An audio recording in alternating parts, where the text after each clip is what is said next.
जय माता दी, राधे राधे। अहोई अष्टमी की आप सबको बहुत शुभकामनाएं। अहोई माता का व्रत हम अपनी संतान के उज्जवल भविष्य के लिए और लंबी आयु के लिए करते हैं। कार्तिक मास के कृष्ण पक्ष की अष्टमी को अहोई माता का व्रत किया जाता है। जिस वार का अहोई माता का व्रत पड़ता है अष्टमी का, उसी वार की दीपावली पड़ती है, बड़ी वाली। तो मैं आज आपको अहोई माता की पूजा विधि करके दिखाऊंगी और कुछ ज़रूरी बातें बताऊंगी। वीडियो को लास्ट तक देखिएगा, ये बहुत ही आपके लिए एक रिक्वेस्टेड वीडियो है। तो हम सबसे पहले एक चौकी लेते हैं। अगर आपके घर में चौकी पे पूजा नहीं होती है तो ज़मीन को साफ़ करके उस पर भी पूजा की जा सकती है। तो चौकी को उस गंगा जल से साफ़ करके उसके ऊपर एक लाल कपड़ा बिछाया है।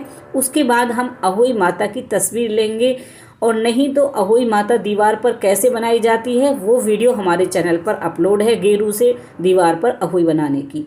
इस तरह से जब हम अहोई बनाते हैं या कैलेंडर लाते हैं, उसमें हमें देख लेना चाहिए सूर्य, चंद्रमा, तारे और चकवा चकवी के बच्चे, सभी मतलब इसमें जितनी भी चीज़ें हमारी अहोई में बनाई जाती हैं ना, वो इसमें होनी चाहिए। और इसमें आप देख रहे हैं ना कि खिलौने हैं बच्चों के, सारी चीज़ें तस्वीर में होनी चाहिए। उसके बाद हम लेंगे कमोई, जिसे हम कहते हैं घड़ा, जिसका 2 घड़ बनती है। तो ये हर किसी के यहाँ पे रिवाज नहीं होता है, अपने क्षेत्र के अपने घर के हिसाब रिवाज से ही हमें ये पूजा करनी चाहिए।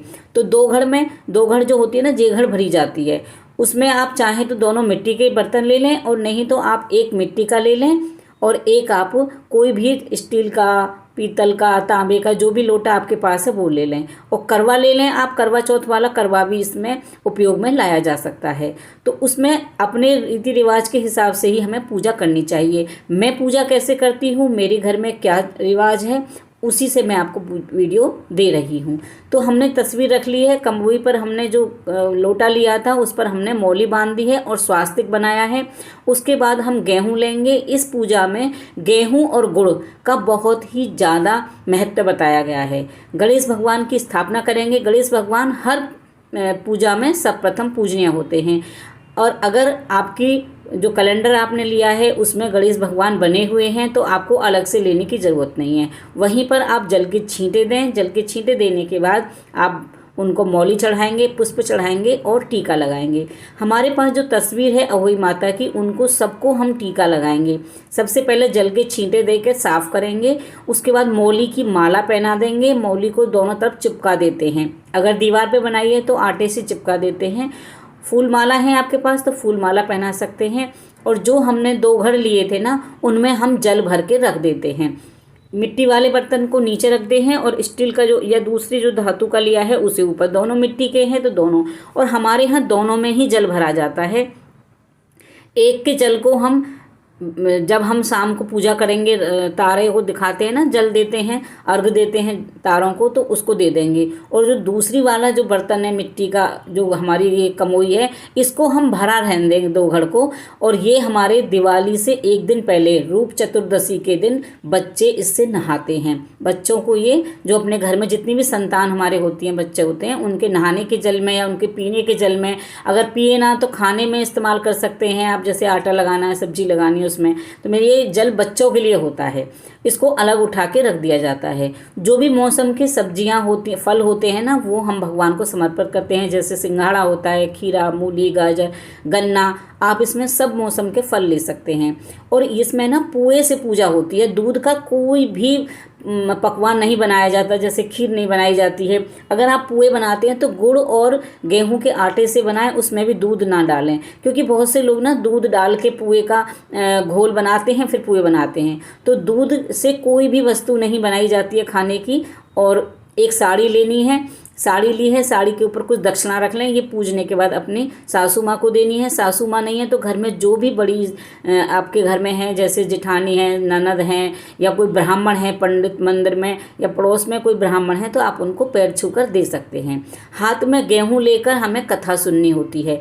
तो इस तरह से मैं देखो आप दिखा रही हूँ ना, ये गेहूँ लेते हैं और इनसे हम कथा सुनते हैं। उसके बाद हम गणेश भगवान के चरणों में इनको छोड़ देंगे।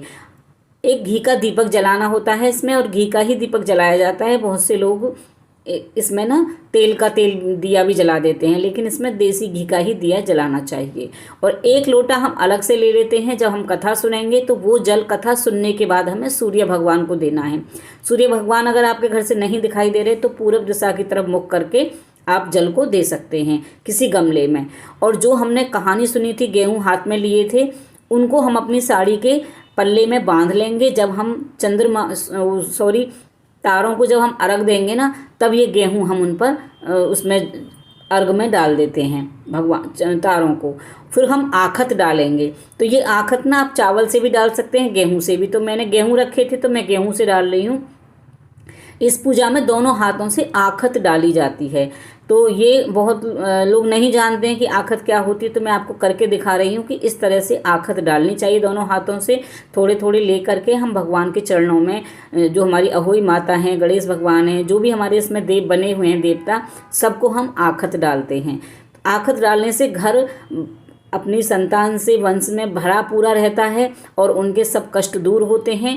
और घर भरा पूरा मतलब होता है कि जैसे पहले बुजुर्ग कहते थे ना कि अपने घर की बाली फुलवाली सब बनी रहती है, वंश की वृद्धि होती है, संतान का जीवन सुख ही से भरा रहता है। तो इस तरह से हम आखत डालते हैं। मैं आपको आखत डाल के दिखा रही हूँ। एक बार फिर बताती हूँ कि जो 2 घड़ हमने रखी है, 2 घड़ का मतलब होता है घड़ा के ऊपर घड़ा रखना, यानी 2 घड़ों को एक साथ रखना। तो ये जो 2 घड़े रखे जाते हैं, इसमें से एक को हम रात को तारों को जल देंगे और एक को हम अपने बच्चों के लिए रख लेते हैं। और जो हमने पुआ बनाए थे ये पूड़े, इनको भी हम भगवान को इस तरह से भोग लगाएंगे। तो जितने भी हमारे कैलेंडर में या तस्वीर में जो जो बने हुए हैं, सबको हम भोग लगाते हैं। गणेश भगवान को लगाएंगे, जो चकवा चकवी के बच्चे हैं, गौ माता बनी हुई है, जो जो इसमें कैलेंडर में होते हैं, सभी को हमें भोग लगाना होता है। उसके बाद हम ये पुए साड़ी के ऊपर रख के पूज करके ये बायना निकाल कर दे देंगे। अगर आपके घर के आसपास ऐसा कोई नहीं है तो आप इनको गाय को भी खिला सकते हैं। जल के छींटे देंगे। मैं पूरी पूजा विधि आपको करके दिखा रही हूँ। उसके बाद जो भी सामान होता है ना, वो सब हम पैर छू के सासू माँ को दे देते हैं। और फिर हमें रात को हम खाना खा लेते हैं तारों को वो देने के बाद, अर्घ देने के बाद। इस दिन कोई भी फल और सब्जी काटनी नहीं चाहिए, इसलिए पकवान में आप आलू की कचौड़ी बना सकते हैं। आपके यहाँ स्याऊ माता की माला पहनी जाती है तो चांदी की स्याऊ माता बनवाकर उसमें एक बेटे के 2 मोती चांदी के डाले जाते हैं। वो माला बनवाकर पहले आप जो हमने मिट्टी का घड़ा भरा है ना, उसमें पहना देते हैं। उसके बाद पूजा के बाद फिर अपने गले में पहन लेते हैं। अगर आप प्रेग्नेंट हैं तब भी आपको व्रत करना है, आप पीरियड्स में हैं तब भी आपको व्रत करना है। व्रत छोड़ना नहीं चाहिए। उस माला को भी आपको पहने रहना है। बाद में पूजा करने के बाद उतार देते हैं। उम्मीद करती हूँ वीडियो आपको पसंद आई होगी। वीडियो पसंद आए तो लाइक कीजिएगा। जय माता दी। अहोई माता की कृपा आप सब पर बनी रहे।